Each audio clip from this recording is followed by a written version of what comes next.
De vuelta en Tolerancia Cero y presentamos a nuestro siguiente invitado, es el historiador Premio Nacional de Historia 2006, Gabriel Salazar. Muy buenas noches, Gabriel, gracias por estar aquí.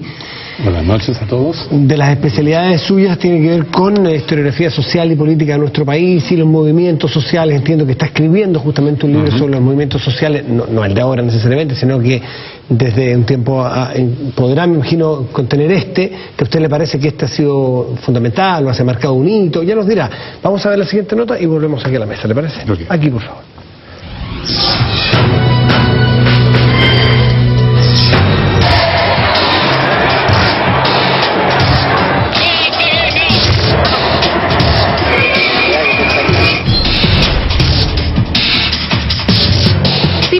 Será recordado este 2011 será las cientos de marchas que se han vivido en las calles de todo el país. Solo en Santiago la cifra supera las 110 manifestaciones. Ellos están endeudados, esperamos que ella tenga educación gratuita. La verdad es que si me hablan de perder un año, yo prefiero que pierdan un año y no su futuro. Tenemos que seguir haciendo presión y no bajar los brazos, ya son casi 6 meses de movilizaciones. Hidroicén, el Transantiago y los colectiveros son algunos de los protagonistas de la efervescencia social. Tema aparte los estudiantes, que con 6 meses de conflicto han superado los récords de convocatoria desde el regreso a la democracia. Este movimiento estudiantil va a seguir, va a continuar y tiene harta fuerza. Hoy miles de personas participaron de la marcha número 39, manifestación familiar que buscaba reafirmar la fuerza del movimiento estudiantil y presionar a las autoridades ante la discusión del presupuesto. Creemos que hoy día sería totalmente absurdo recaer en esta política de los acuerdos, que excluye a los actores sociales. Creemos que esta discusión debe ser abierta a la ciudadanía. Lamentamos enormemente las declaraciones de dirigentes y voceros de la CONFECH que han hecho un llamado precisamente a obstaculizar, a rechazar la posibilidad de un acuerdo en educación. Movilizaciones y paros que tienen en jaque el inicio del segundo semestre. El ejemplo más claro, la Universidad de Chile, donde los estudiantes y la rectoría están divididos.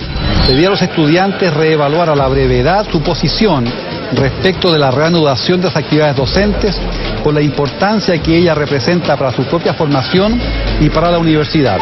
Ambas propuestas que se barajan hoy día, tanto de no iniciar un semestre como iniciarlo, con horarios protegidos, van en la dirección de mantener la movilización y poder hacer compatibles las dinámicas del movimiento social con las dinámicas propias de la institución. Mientras 18 universidades esperan regularizar su situación académica esta semana, los estudiantes ponen sus ojos en el Congreso.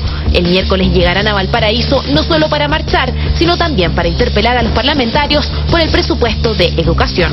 Quizás años anteriores los chilenos no estaban tan empoderados y tan conscientes de lo importante que son los presupuestos de la nación. Hoy día están todos concentrados viendo este proceso, por eso llamamos tanto a la oposición política como al oficialismo a estar a la altura de este momento histórico. Fernando Villegas. Buenas noches, estimado colega. ¿Qué tal? ¿Cómo estamos? Como usted sabe muy bien, hay distintas situaciones donde se han producido movimientos históricos de gran calado en Europa, en otras partes, porque estructuras que han durado decenios, ya ese siglo, de pronto empezaron a crujir y se derrumbaron por todos lados y emergen las masas que hasta el día anterior habían estado tranquilas, como vimos en Túnez, que de un día para otro explotó una situación que parecía como destinada a la eternidad. ¿Cree usted que acá en Chile este movimiento estudiantil y todas las cosas que están pegadas a ese movimiento y los movimientos anteriores, Hidroicén, etcétera, y los que puedan venir a fines de este año o el próximo, están vinculados a simplemente una coincidencia, un efecto de imitación, o aquí hay algo que se está crujiendo por todos lados y que está finalmente sacando a la luz situaciones que son intolerables o que parecen intolerables y que estarían creando la base para que a su vez otros sobre eso construyan los movimientos que quieran? ¿Es esto una cosa de esa dimensión o es meramente que están juntas en el espacio y en el tiempo por una razón casi de azar? Bueno, es un hecho ya bastante comprobado que a la altura de los años 80, 82, para ser más preciso, se produjo lo que los historiadores llamamos una ruptura histórica importante que marcó algo así como el término de una larga era en que dominó el capital industrial, el industrialismo, que marcó una manera de estratificar la sociedad, etcétera, etcétera, y que ha sido reemplazada posteriormente por la instalación de otro tipo de capitalismo, que es la hegemonía del capital financiero. Entonces hay un cambio histórico ahí relevante que significó la desaparición, por ejemplo, del movimiento de masas, y entran en escena los movimientos sociales, son profundamente distintos. Desaparece en buena medida la hegemonía de las ideologías, desaparece la figura del Estado social benefactor, el Estado empresario, el Estado desarrollista, el Estado populista, etcétera, etcétera. Desaparece, ¿verdad?, aquellos partidos políticos que de una u otra manera querían dirigir las masas sobre la base de proponer grandes cambios al futuro, teoría del desarrollo, teoría de la revolución, etcétera, etcétera, etcétera. Y se produce la instalación, como todos sabemos, de la hegemonía total del mercado globalizado. Al producirse este cambio, lo más importante que se observa es que este Estado tradicional, ¿no?, social benefactor, protector, populista, etcétera, Estado nana, como le dicen los gringos en algunos momentos, las masas sociales, los individuos, los sujetos sociales quedamos solos, por así decirlo, separados y divorciados de un Estado que se fue a identificarse o asimilarse al mercado globalizado. Eso determinó entonces el inicio de una especie de transición social por abajo, sociocultural, y que toda la gente tuvo que comenzar a aprender a arreglárselas un poco por sí solo, ¿no? Autogestión, asociatividad horizontal, tribus urbanas, movimientos sociales, colectivos, grupos, y una creciente autonomización de los sujetos con respecto al Estado y solamente una especie de entendimiento muy dificultoso con el mercado. Son tiempos nuevos que se manifestaron en los 80 con explosiones sociales en todo el mundo, que ahora no se conocen mucho, ¿no?, pero que existieron, que se llamaban las food riots, es decir, los grandes motines por el hambre y la ausencia de alimentos. Características de esos movimientos fueron que no eran de clase, no era la clase obrera, ni el campesinado, sino que eran pluriclasistas, y todo el mundo de alguna manera protestando por la situación que se produjo con el cambio de modelo y la instalación del modelo neoliberal. Bueno, eso gestó toda una era de la cual Chile no está ajeno. Al contrario, Chile se anticipó con el golpe militar, con la instalación de un modelo neoliberal que estaba inserto en el mercado mundial. Eso simplemente se anticipó. Entonces, desde entonces hasta acá, 73 hasta el día de hoy, en todo el mundo, las ciudadanías, en plural, han tenido que potenciarse a sí mismas para sobrevivir, para poder enfrentar la sociedad que se llama la sociedad del riesgo, con inseguridad de futuro, importancia del presente, y todo lo que significa, ¿verdad?, el surgimiento poco a poco de afanes de soberanía ciudadana, ¿no?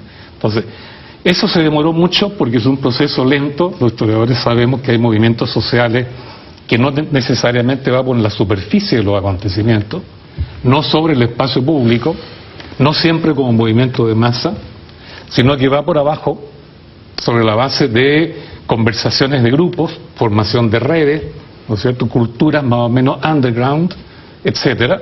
Y es un proceso largo porque implica un proceso de desarrollo cultural. Y eso de repente emerge en la superficie. Y eso es lo que estamos hoy día presenciando en todo el mundo y en Chile también. Entonces Chile no es ajeno a un fenómeno mundial, aunque aquí hay ciertas especificidades que están dadas por la naturaleza del golpe militar, etcétera. Gabriel, cuando veíamos la declaración del ministro Chávez haciendo mención a una declaración de un dirigente, no lo nombró, pero me imagino que se refería a las declaraciones de Camila Vallejo, la segunda el viernes, donde dice que una de las cosas que ella intenta o que ellos intentarán es que evitar el acuerdo entre la alianza y la oposición.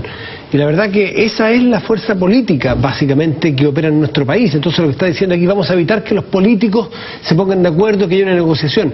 ¿Cuál es la otra vía? Y si a usted le parece, también que va en la misma línea suya. Muchos han dicho que usted es un soporte ideológico, intelectual de los estudiantes secundarios. ¿A usted también le parece que es fundamental evitar que se ponga de acuerdo oposición y gobierno, en este caso, para solucionar el tema social? Bueno, el problema... Bueno, hay una diferencia entre...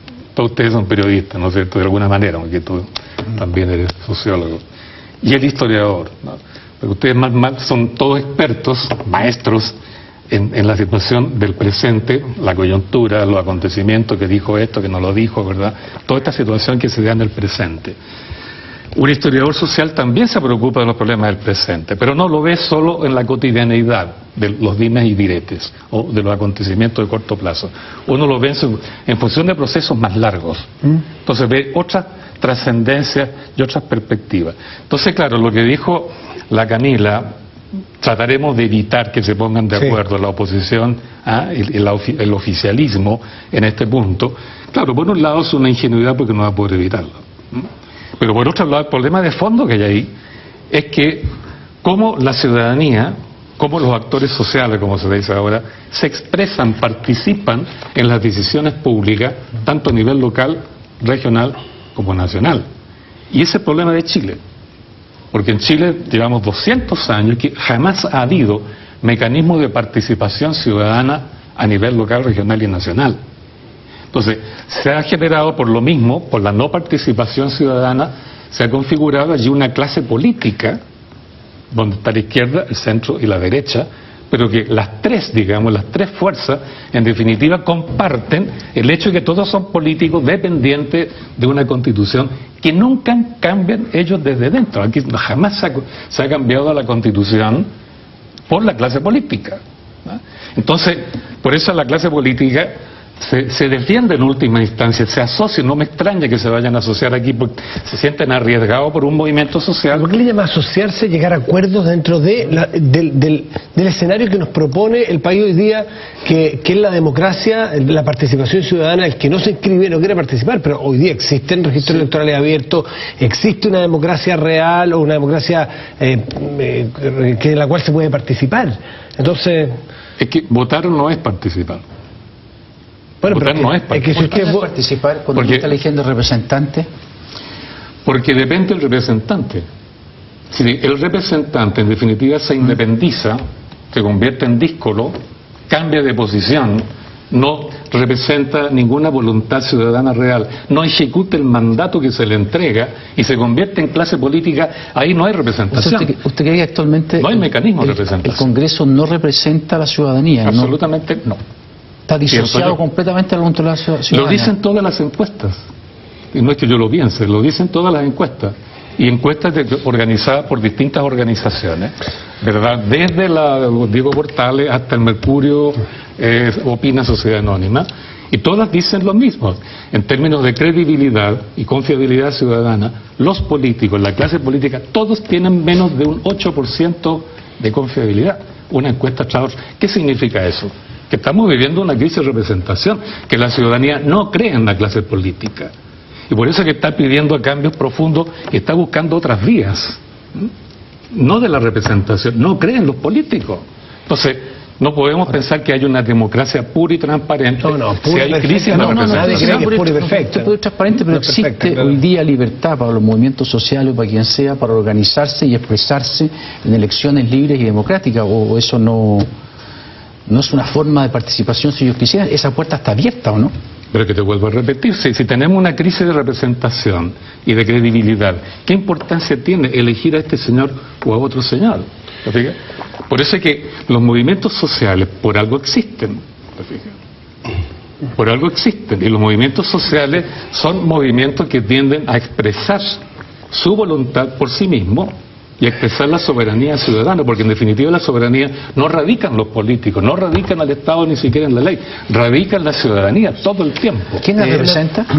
Solo para entender, que quiero saber quién la representa, pero ya no la representa. Se representa a sí misma, la soberanía se representa a sí misma. ¿Pero a través de quién? A través de las relaciones horizontales que tienen forma de comunidad, red social, grupo, etcétera. ¿Y cómo se han allí delibera, porque la soberanía es una voluntad colectiva. ¿Te fijas? Y para que se ejecute y ejerza voluntad colectiva se requiere deliberación. ¿Dónde hay deliberación? En la base social. Fernando. Gabriel, a mí lo que no me queda claro es si es que la soberanía está básicamente con el individuo, las personas agrupadas, la sociedad civil organizada, llamémoslo así. Y Chile, no es ningún secreto, tiene una pobre organización de sociedad civil. Por 200 años. Los países en general, los países, hay montones de países, incluso algunos con los cuales nos gusta compararnos, y que efectivamente tienen una sociedad civil extraordinariamente más organizada, son están organizados en distintos niveles, están organizados a niveles de barrio, están organizados que tienen que ver con sus colegios, están organizados en términos de sus intereses. Es cierto, aquí cuesta más.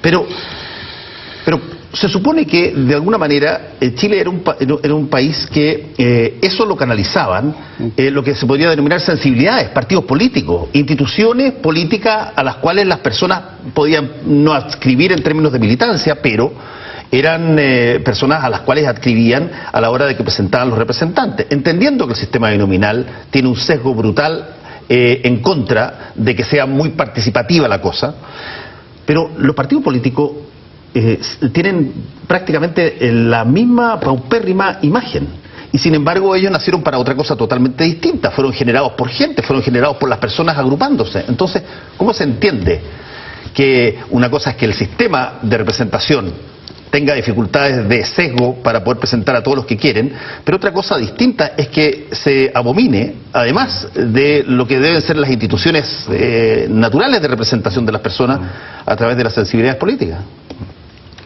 Bueno, es una larga historia que sería difícil contártela aquí en 5 minutos o menos tal vez, ¿no? Cómo en Chile se han formado los partidos políticos, siempre han surgido de movimientos sociales, ¿no? El movimiento social ha exigido en este país, desde que Chile es Chile, 1830 en adelante, que se cambie la constitución política, porque en Chile las 3 constituciones políticas que hemos tenido han sido producto de golpes militares sangrientos, 2 de ellas, 1830, 1973, y la otra producto de un engaño gigantesco de Alessandri a la ciudadanía. Entonces, todos los movimientos sociales en Chile han salido a la calle, porque si no hay mecanismo de participación, tú sales a la calle, y de ahí han exigido cambio constitucional, ¿no? Pero han sido reprimidos salvajemente, ¿no? Y el sistema sigue intocado, incambiable. ¿Qué pasa entonces? Que la ciudadanía lucha por cualquier medio, con mucha violencia, la historia de Chile es mucha violencia, ¿no? Y el resultado de eso es que al final se produce un impasse porque hay violencia social, el Estado reprime, y finalmente ciertos grupos dicen, ya, fundemos un partido político, entremos al Estado como partido de oposición y lo cambiamos desde dentro. Eso hizo el Partido Liberal contra los conservadores, no cambió el Estado. Hizo el Partido Radical contra la Alianza Liberal Conservadora, no cambió el Estado. El Partido Democrático tampoco.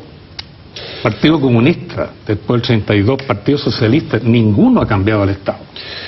Entonces, por eso es que los movimientos sociales de nuevo aparecen desde la calle presionando, ¿no?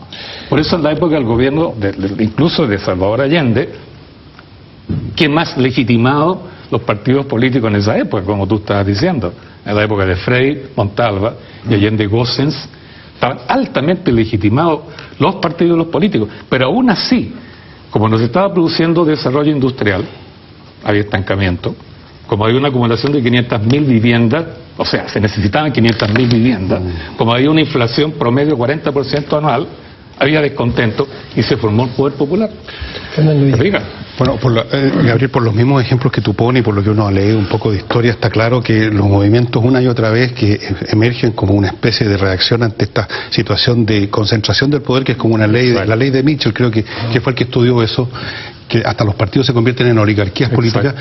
Aparecen estos movimientos y lo que generan es otra vez la misma situación. Aparece un partido, como tú mismo dices, que luego se inserta y genera su propia oligarquía política, sus propios intereses, y vuelve una y otra vez lo que sugiere de que este es un problema insoluble. Es decir, el tema de la representación verdadera, la soberanía directa, al estilo de Atenas, donde tampoco era tan directa como parece y tampoco producía los resultados más puros que algunos creerán, parece un tema insoluble. O a lo más tiene una solución parcial. Viene el movimiento, genera por un tiempo partidos que por lo menos plantean otros temas, de algún modo la sociedad se ajusta a esas nuevas situaciones y progresa un poco, pero luego se inicia el proceso de oligarquización de los partidos y vuelta a empezar la misma historia, ¿no es así? Ese es el gran riesgo, sí. Ahora, pero con una diferencia, con una diferencia que, claro, tú lo dices, insoluble, un problema insoluble. Bueno, históricamente en Chile hasta el momento ha sido insoluble, ¿eh? Por eso que los movimientos sociales, en definitiva, al salir a la calle, han sido siempre reprimidos. Y hay que tener presente un dato, nos guste o no guste, ¿no? Aquí los movimientos sociales han sido reprimidos 23 veces militarmente por el ejército. Y con resultados sangrientos. Sí. 23 veces, récord en toda América Latina. Entonces, por eso este movimiento, y eso es interesante tal vez conversarlo, ¿no? La mayoría porque son jóvenes los que generalmente activan los movimientos. Y Y los jóvenes están convencidos tal vez que esta es la tercera vez y tiene que ser soluble. Hay una decisión en un gran porcentaje de la juventud de no dejar el movimiento, aunque eso signifique perder el segundo semestre. Ahora, pero es que ahí hay un punto, Gabriel, que me parece a mí clave. Porque una cosa es que uno tenga la disposición.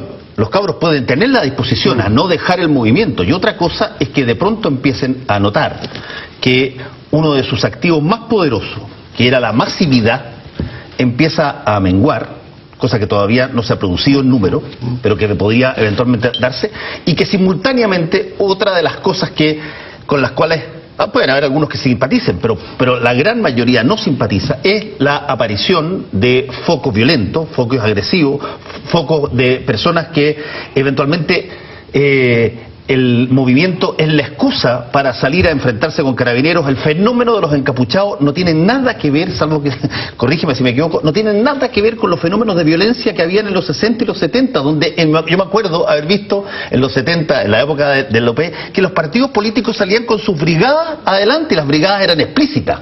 Estaban las brigadas de la democracia cristiana, estaban las brigadas de la Ramona Parra, estaban las brigadas del Partido Nacional, que era, ¿cómo se me acuerdo? Libertad, Orlando Mato, en fin, eran explícitos. No necesitabas que aparecieran personas encapuchadas que no se sabía de dónde venían ni de dónde salían. Lo único que se sabe hoy día es que eventualmente tú puedes perder ese movimiento social, aparte de la voluntad de los dirigentes, porque se te acaba la masividad o porque se te radicaliza fuera de todo control, donde llamas a que te lo vuelvan a reprimir. ¿Cómo se soluciona eso? Bueno, ¿Dónde está su vulnerabilidad de eso? Sí, por un lado yo creo que está el tema de la masividad o eventual pérdida de masividad. No, yo creo que este movimiento no ha perdido masividad. Y es un error pensar que esta aparente división de los que quieren volver a clase y de los que no quieren es una división real del movimiento. No lo es así. Porque los que van a clase siguen tan definidos por el movimiento como los otros. No es un tema de división. Es una cuestión absolutamente, digamos, menor, por así decirlo, con respecto al objetivo del movimiento, que tiene que ver con el funcionamiento interno de las universidades, ¿no? Eso lo conozco muy bien, así que no.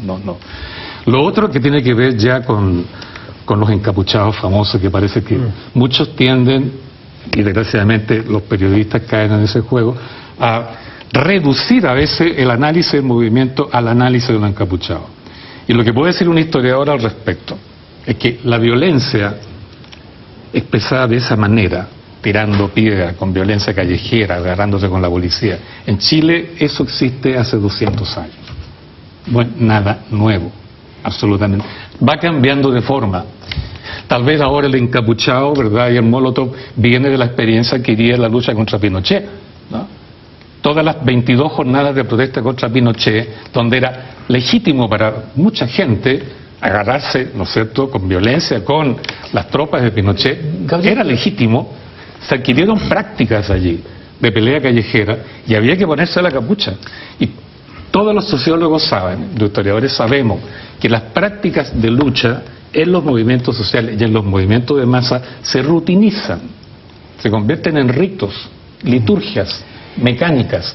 Ahora, eso, más que plantearse, escuché la primera parte del programa, más que plantearse la cuestión, son bomberos, son criminales, son delincuentes, o sea, escandalizarse un poco por el delito, leyéndolo como delito, yo creo que en una lógica puramente sistémica, ok, pero hay que explicarse ese fenómeno. ¿Por qué existe? Porque hace 200 años que existe en Chile. Quería ver el diagnóstico de la actualidad. Yo creo que eso es mucho más importante que preocuparse si eran 100 bombas, 20 bombas, o si pillaron a los bomberos o no.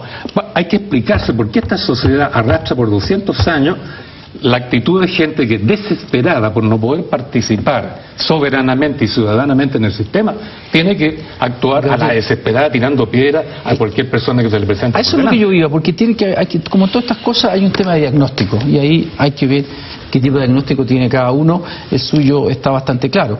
Pero aquí hay básicamente dos. El fenómeno primero es de clase media. Cuando uno mira lo que está pasando, es básicamente un fenómeno de clase media. El motivo económico más fuerte es el endeudamiento. Entonces, lo que uno se podría preguntar es si esa gente que está en la calle, toda esa masa que está en la calle, ¿está buscando cambiar el modelo o está buscando solucionar un problema puntual? Y ahí a lo que dice Fernando, muchas veces las vanguardias, los líderes, y en este caso los líderes son básicamente grupos a la izquierda del PC, si esos grupos de verdad están sintonizados con toda la masa, lo que es bastante debatible. Entonces, a mí me gustaría saber cuál es su diagnóstico de eso, si es una clase media asfixiada por deudas, o es un grupo que de verdad quiere cambiar el sistema, quiere cambiar el modelo. Entramos en un nuevo ciclo histórico y esta vanguardia, estos líderes que son a la izquierda del PC, son quienes en este minuto representan a la sociedad chilena. Bueno, el concepto de clase media siempre ha sido discutible. No, eso ahí entramos en una discusión eterna. Se ha dicho mucho en la prensa que son grupos medios y clase media, pero eso hay que definirlo muy bien para estar seguro de lo que está diciendo uno. Todos sabemos que el endeudamiento cruza hasta muy arriba en los quintiles, ¿no? No es solo quintil 1 y 2, llega muy arriba. Y la clase media, sin duda alguna, se define por la deuda, entonces, y por tanto estás muy afectada. Hay que ponerse en el caso lo que significa endeudarse por la educación. Yo lo conozco directamente porque tengo N alumnos. Entonces mi pregunta es, ¿quiere cambiar el modelo o quiere que se solucione el problema del sistema? Pero es que no podemos reducir el tema solamente a que es cuestión de clase media. Aquí hay un problema de fondo, que es el hecho de que se ha acumulado en Chile, en la sociedad civil y en la clase popular en especial, una memoria histórica social que no hemos tenido nunca antes. En memoria de la otra democracia que fracasó, que tuvo muerte instantánea por el golpe militar, terrorismo militar, ¿no es cierto? Y no se olvida, está en la mente de los jóvenes, incluso los cabros chicos, ¿no? Ahí está Allende, ahí está Víctor Jara, ahí está Violeta Parra, ahí están todos ellos. La Televisión Nacional hizo una encuesta pública entre los jóvenes, ¿quién era el mejor chileno? Ganó Allende, ¿no? Y así otros más, ¿no? Esa memoria está viva, no se olvida eso. No se olvida Allende, pero se sabe que el tipo perdió, lo derrotaron, ¿no? Está viva toda la memoria de la dictadura, violación de derechos humanos, ¿para qué relatamos eso? Está viva la transición a la democracia, ¿no?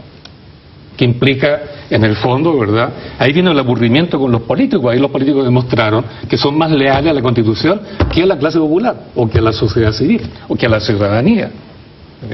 La Concertación demostró que era más fiel a la Constitución, aunque ella ni siquiera dictó la Constitución, la respetó, la administró, etcétera, ¿verdad? Y fue más leal a eso que a la ciudadanía. Bueno, la memoria está viva de eso. Luego tenemos la memoria del mercado, que es peor que ninguna. Entonces todo eso configura un movimiento social que no afecta solo a los estudiantes, afecta a los pobladores, afecta a las comunidades regionales, afecta a los trabajadores y afecta a la clase media. Es toda una ciudadanía, por algo el 80% está apoyando el movimiento estudiantil. ¿Se puede hacer una cosa, pero es que las memorias, como todas las memorias, tienen las capacidades de estar tremendamente distorsionadas algunas. Sí. O sea, la memoria reciente es probablemente una memoria que puede ser chequeada, puede ser verificada, o incluso puede ser recordada personalmente. Las memorias más atrás, y yo estoy de acuerdo, no digo que no existan, pero yo me imagino que cuando alguien evoca la presencia de Violeta Parra, hay ciertos aspectos particulares de Violeta Parra que le hacen tilín más que otros. Y la pregunta es, esa memoria, ¿qué tanto tiene que ver con imaginería cultural, popular, repetición de mitos, repetición de incluso falacia respecto de la historia? ¿Qué tanto involucra eso? No, lo que tú dices es cierto, pero eso es característica de la memoria individual. No es de la memoria social. Porque la memoria colectiva es una memoria que se intercambia, que se conversa, que se debate, que se delibera, ¿eh? Y eso ocurrió mucho durante la dictadura, ¿eh? En todos los rincones, ¿verdad?, donde se podía conversar, en Punta de Tralca, ¿eh?